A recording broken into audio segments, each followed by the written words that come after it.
Hello दोस्तों, इस video में हम बात करेंगे द ऑब्जर्वेशन अप्रोच की।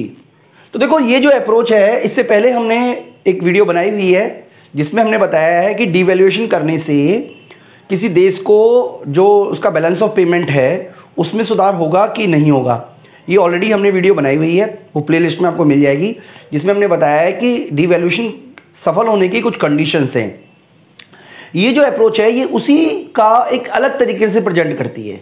तो इस पूरी वीडियो पे हम 2 वीडियो बनाने वाले हैं। दोस्तों, मैं आपको बताना चाहता हूं कि हम नेट के सिलेबस की पूरी सीरीज चला रहे हैं, यानी काफ़ी सारी वीडियो हमने रिकॉर्ड की हैं। तो इसके लिए आपको क्या करना है, मेरी ऐप डाउनलोड कर लेनी है, प्ले स्टोर से आपको मिल जाएगी और वहाँ पर आपको ये सारे के सारे जो कोर्सेज हैं वो आपको मिल जाएंगी। तो आपकी जो भी ज़रूरत है आप उसके अकॉर्डिंग आप वहाँ पर कोर्स ले सकते हैं। तो चलिए स्टार्ट करते हैं। इसका पहला पार्ट जो है इस थ्योरी का, तो ये जो थ्योरी है ये डेवलप की थी अलेक्जेंडर ने। उन्होंने एक आर्टिकल लिखा था the effect of a devaluation on trade balance, उसमें उन्होंने इस थ्योरी को पूरी तरीके से एक्सप्लेन किया है। तो बेसिकली मैं आपको बता देता हूं कि ये थ्योरी आपसे क्या बताना चाहती है। ठीक है, थोड़ा समराइज हम इसको कर लेते हैं थोड़ा, फिर उसके बाद हम इसको एक्सप्लेन कर देंगे। तो मैं आपको इन शॉर्ट बता रहा हूं आप बच्चों को कि मान लीजिए $1 जो है वो 50 रुपीज़ का है। ओके जी, हमने सिंपल तरीके से मान लिया। और मान लीजिए कि जो बैलेंस ऑफ पेमेंट है वो डेफिसिट में चल रहा है, डेफिसिट में चल रहा है, या चलिए मान लीजिए बैलेंस ही है। ओके जी, बैलेंस है, BOP बैलेंस है, यानी कि वो 0 पर है, ना सरप्लस है ना डेफिसिट है।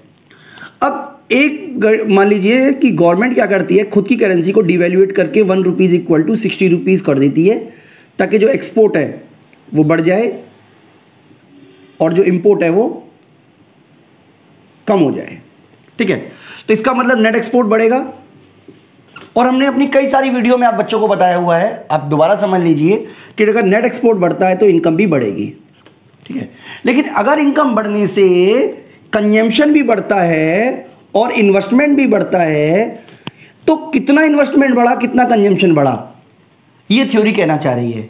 तो ये थ्योरी बता रही है कि अगर इनकम बढ़ी ज़्यादा C+I से, ठीक है, यानी कि इनकम बढ़ी ज़्यादा किससे, C+I से, तो आपको बैलेंस ऑफ पेमेंट में सुधार होगा। लेकिन अगर आपने डिवैल्यूएशन किया, डिवैल्यूएशन करने से नेट एक्सपोर्ट बढ़ा, नेट एक्सपोर्ट बढ़ने से इनकम बढ़ी, लेकिन इनकम कम बढ़ी और आपका कंजम्पशन और इन्वेस्टमेंट ज़्यादा बढ़ गया, तो आपका जो बैलेंस ऑफ ट्रेड है उसको सुधार होने की जगह नुकसान हो जाएगा।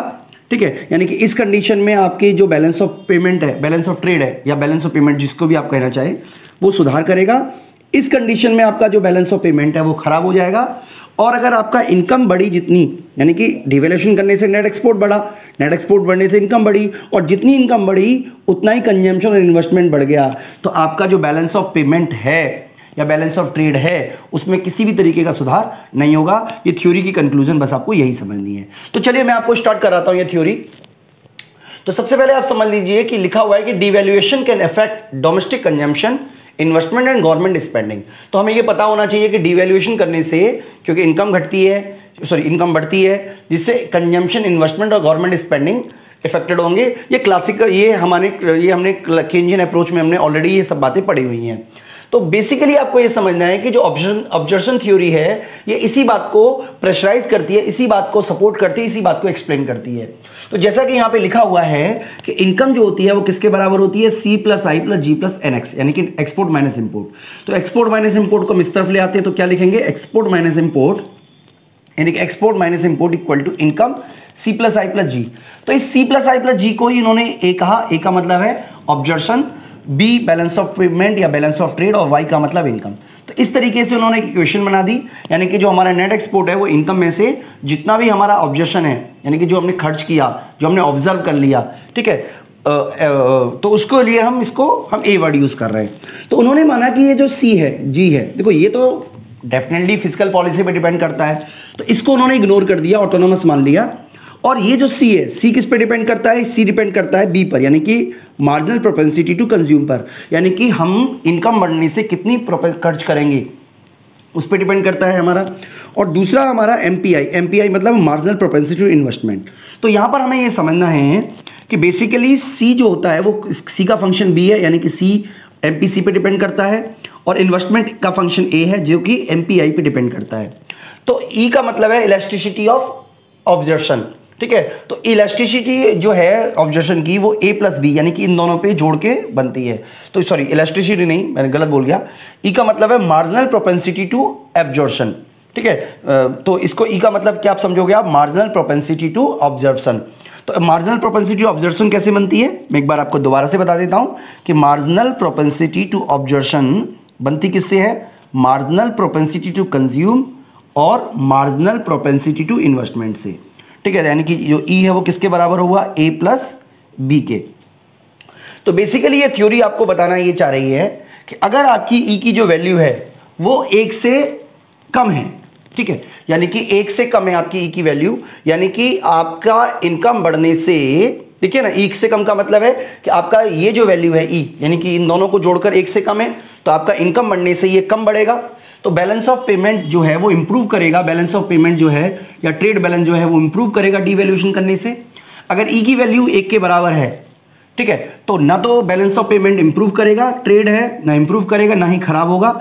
लेकिन अगर कहीं ई जो है वो मोर देन 1 है तो आपका जो बैलेंस ऑफ ट्रेड है वो डीवैल्यूएशन करने से खराब हो जाएगा। तो यहां पर ई का मतलब क्या है, आपको फिर से आपको याद रखना चाहिए, मार्जिनल प्रोपेंसिटी टू एब्जॉर्प्शन है।